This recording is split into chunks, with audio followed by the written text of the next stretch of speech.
శ్రీనివాస కళ్యాణం, వెంకటేశ్వర స్వామి కళ్యాణం జరగబోతుంది కాబట్టి మనమందరం గోవింద గోవిందయని కొలువరే, గోవిందాయని కొలువరే అంటూ పాడుకుందామా?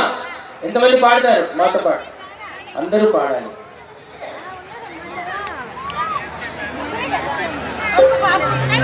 నేను ఒకసారి చెప్తాను, మీరు రిపీట్ చేయండి.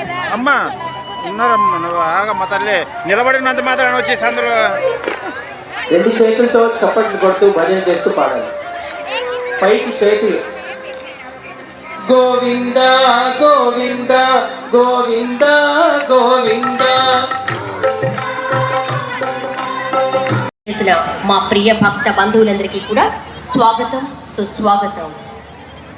లక్ష్మీపతే కమలనామ సురేశ విష్ణు యజ్ఞేశ యజ్ఞ మధుసూదన విశ్వరూప బ్రహ్మణ్య కేశవ జనార్దన వాసుదేవ లక్ష్మీ నృసింహ మమ దేహి కరావలంబం.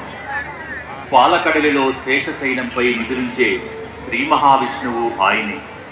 ఉగ్ర స్వరూపంలో మనలో దాగున్న హిరణ్యకశిపుణ్ణి సంహరించే నారసింహుడు ఆయనే.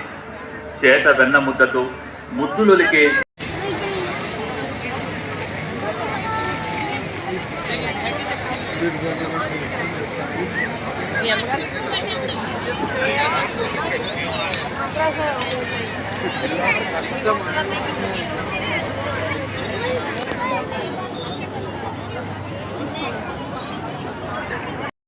నియమాలు, కొన్ని నిబంధనలు మన కోటి దీపయజ్ఞానికి మనం నిర్ణయించుకున్నాం.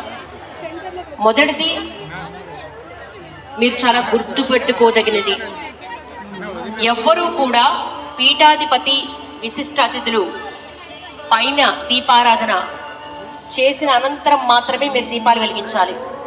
ముందుగా వేదిక మీద జరిగే కళ్యాణోత్సవాల్లో జరిగే హారతులు చూసి దీపారాధనగా భావించొద్దు.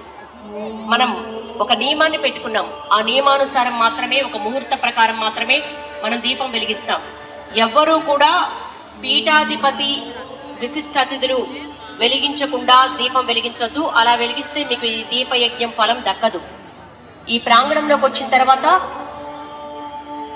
భక్తి టీవీ వారు పూజా ద్రవ్యాలు, పూజా సామాగ్రి యావత్తు